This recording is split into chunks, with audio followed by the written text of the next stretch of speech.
পৃথিবীর প্রত্যেকটা শহরের একটা আলাদা রূপ থাকে, একটা আলাদা আত্মা থাকে, একটা আলাদা ঘ্রাণ থাকে। আপনি যখন নতুন করে কোনো শহরকে এক্সপ্লোর করেন, খুব স্বাভাবিকভাবেই সেই শহরের সবকিছু আপনার মনে একটা দীর্ঘস্থায়ী ছাপ ফেলে যায়।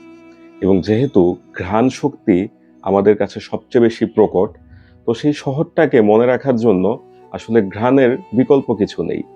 এজন্যই অনেকে যখন ট্রাভেলে যায় কিংবা একটা নির্দিষ্ট কাজে কোনো শহরে যায়, সেই জায়গাটাকে মনে রাখতে তারা নির্দিষ্ট একটি সুগন্ধি ব্যবহার করে থাকে।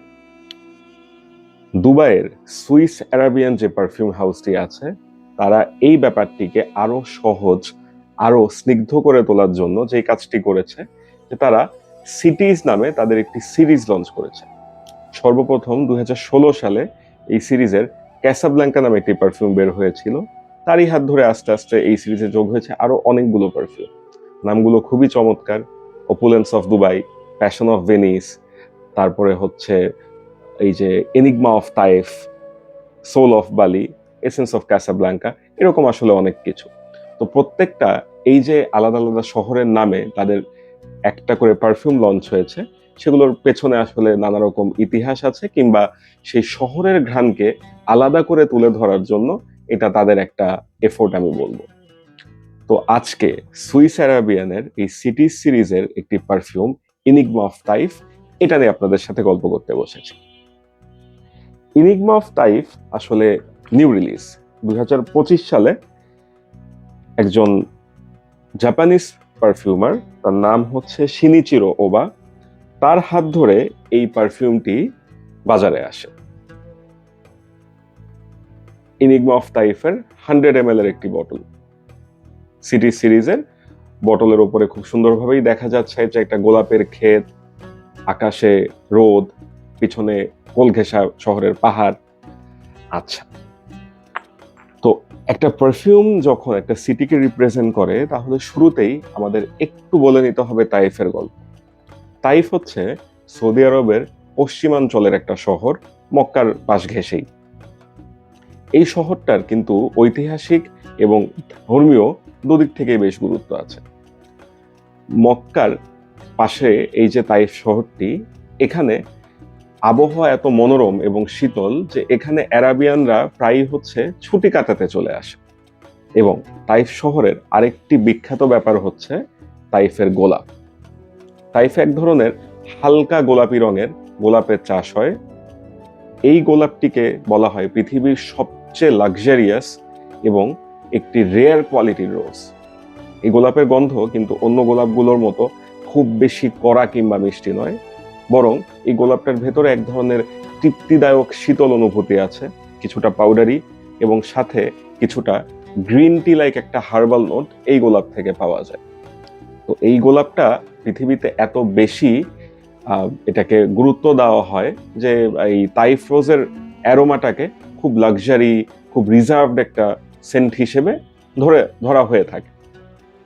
আপনারা জানলে অবাক হবেন যে এই তাইফ রোজ থেকে যেই আতর কিংবা সুগন্ধিটা বের করা হয়, সেটা কিন্তু কাবা ঘর এবং মসজিদে নববী এই এলাকাগুলোতে সুগন্ধি হিসেবে ব্যবহৃত হয়, এবং অনেক সময় পরিষ্কার করার কাজে পানির সাথে মিশিয়ে এটার একটা ব্যবহার দেখা যায়।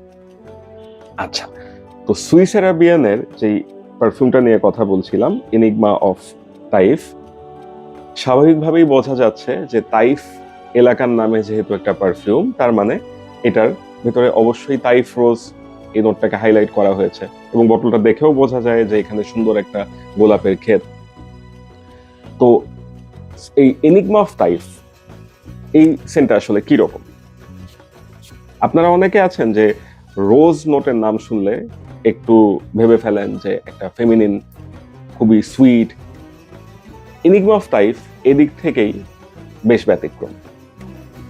এনিগমা অফ তাইফ এই পারফিউমটির ওপেনিং এ আপনি খুব টিপিক্যাল একটা মিডল ইস্টার্ন যে ধরনের স্পাইসি অ্যারোমা সেটা পাবেন। তো শুরুতে আসলে মনে হতে পারে এটা হয়তো 8-10টা পারফিউমের সাথে সিমিলার, কিন্তু ওপেনিং এ হালকা পিঙ্ক পেপারি ওরিয়েন্টাল স্পাইসেস এর একটা স্মেল পাওয়া যায়। শুরুতে আপনি হচ্ছে কোনো রকম ফ্লোরাল নোট পাবেন না। মজার ব্যাপারটা শুরু হবে হচ্ছে 5-10 মিনিট পর থেকে। যখন একটু ড্রাই ডাউন হবে তারপর থেকে দেখা যাবে যে খুব সুন্দর একটা গোলাপের ঘ্রাণ, এবং সাথে আপনার মনে হবে যে আরো কিছু ফ্লোরাল নোট পাওয়া যাচ্ছে। এবং এই গোলাপের ঘ্রাণটা কিন্তু একেবারেই খুব কড়া মিষ্টি কিছু নয়, শুকলেই বোঝা যায় যে খুবই সফিস্টিকেটেড একটা ডার্ক ব্যালেন্সড অন্যরকম একটা গোলাপের গন্ধ এখানে আসবে। তো ড্রাই ডাউন হওয়ার পরে এই পারফিউমটা যখন একেবারে সেটেল করে যাবে, যখন এটা বেজ নোটে গিয়ে পৌঁছাবে, আলটিমেটলি এটা তখন ওক উড কিংবা অ্যাম্বার মিশ্রিত একটা টোন রেখে যাবে। এবং যেহেতু ভেটিভার, অ্যাম্বার, ওক উড এগুলো বেজ নোটে আছে, পারফিউমটা ইজিলি 7 থেকে 8 ঘন্টা পর্যন্ত লাস্ট করে যায়। আর প্রজেকশনের ব্যাপারে যদি বলি, 4 থেকে 5টাই স্প্রে করলে আপনি মোটামুটি 2 ঘন্টা পর্যন্ত পাবেন। এটা হচ্ছে একটা এক্সটেড দি পারফিউম কনসেন্ট্রেশনের সুগন্ধি। এখন আসি হচ্ছে নামের ব্যাপারে। নামটা সবাই জানেন, এনিগমা অফ তাইফ। এনিগমা শব্দটার অর্থ হচ্ছে হেয়ালি, এক ধরনের ধাঁধা। তো তারা বলছে এই পারফিউমটা হচ্ছে তাইফের একটা হেয়ালি।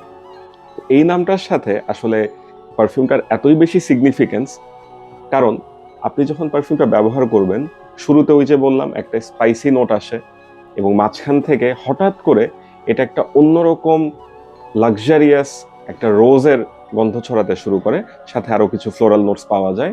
এবং আস্তে আস্তে এটা কিন্তু ওই যে একটা উডি, একটা এম্বারি, একটা ভেটিভার বেস করে আরেক সম্পূর্ণ আরেক দিকে চলে যায়। তো আপনারা যখন এই লিনিয়ার ধরনের পারফিউম ইউজ করতে করতে অনেকদিন ধরে অভ্যস্ত হয়ে গেছেন, তারা যদি দেখতে চান যে একটা পারফিউম আসলে কিভাবে ক্ষণে ক্ষণে নোট বদলাচ্ছে, কিভাবে একটা পারফিউম রহস্যময় ভাবে আপনাকে একদিক থেকে আরেক দিকে টার্ন করে নিয়ে যাচ্ছে, সেটার এক্সাম্পল হিসেবে কিন্তু এনিগমা অফ তাইফ খুব স্ট্যান্ডার্ড একটি এক্সাম্পল সেট করে। তো আমার মনে হয় এদিক থেকে এই যে একটা হেয়ালি, একটা ধাঁধাপূর্ণ ব্যাপার, সেটা এই নামকে জাস্টিফাই করছে। তো সুইস অ্যারাবিয়ানের নিউ রিলিজের এই পারফিউম মোটামুটি 100 ml বটল, দামটা একটু বেশি। আসলে টেস্টার এবং ফুল প্রেজেন্টেশন ভেদে এটা 8 থেকে 14,000 টাকার ভেতরে ভ্যারি করে। এখন পর্যন্ত মার্কেটে প্রাইসটা সম্ভবত স্টেবল হয়নি, এবং পারফিউমটা খুব বেশি একটা সহজলভ্য হয়নি। তো এই পারফিউমটা আসলে কাদের জন্য?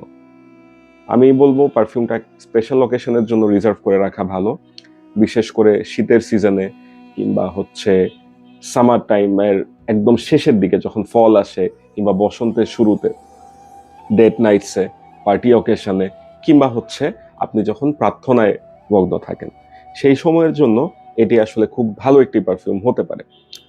আরেকটা ব্যাপার, যে এই ধরনের পারফিউম ব্লাইন্ড বাই করার ক্ষেত্রে অনেক সময় আপনি আসলে একটা মিডল ইস্টার্ন পারফিউমে একসাথে এতগুলো টাকা ইনভেস্ট করতে ইচ্ছা আপনার নাও হতে পারে। তো সেই ক্ষেত্রে একটা ভালো অপশন হচ্ছে ডিক্যান্ট পারচেস করা।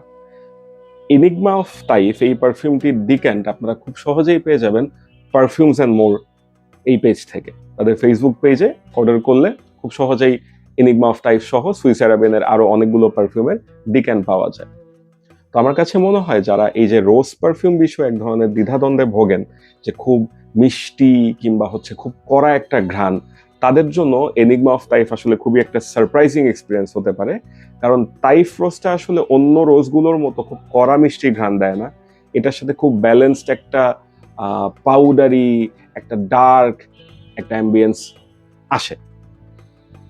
তো রোজ পারফিউমকে ফেমিনিন না ভেবে যখন আপনি একটা অন্যরকম মাস্কুলিন এই ব্যাপারটা ফিল করতে চাইবেন, সেই ক্ষেত্রে এনিগমা অফ তাইফ অবশ্যই বেছে নেওয়া যায়। আর যেহেতু বললাম ঐতিহাসিক তাইফ শহর, পবিত্র কাবা ঘর এবং মসজিদে নববীর পরিষ্কার করার কাজে কিংবা ওখানেও যে সুগন্ধিটা ছড়ানো হয়, সেখানে কিন্তু এই তাইফ রোজের যে এসেন্সটা সেটা ব্যবহার করা হয়। তো ওই যে তাইফ রোজের একটা পবিত্র এবং হচ্ছে একটা ঐতিহ্যবাহী একটা লাক্সারি পারফিউম, সেটাকে সুইস অ্যারাবিয়ান একটা বোতলের ভেতরে বন্দি করে ফেলেছে। আপনাকে একটা শহর, একটা আলাদা ঐতিহ্য, একটা রাজকীয় অনুভূতি খুব সহজেই এই পারফিউমটার মাধ্যমে এটা দেওয়া হবে। তো এনিগমা অফ তাইফ আপনারা ব্যবহার করতে পারেন অবশ্যই, এবং ব্যবহার করার আগে ডিক্যান্ট কেনার অপশন তো থাকছেই।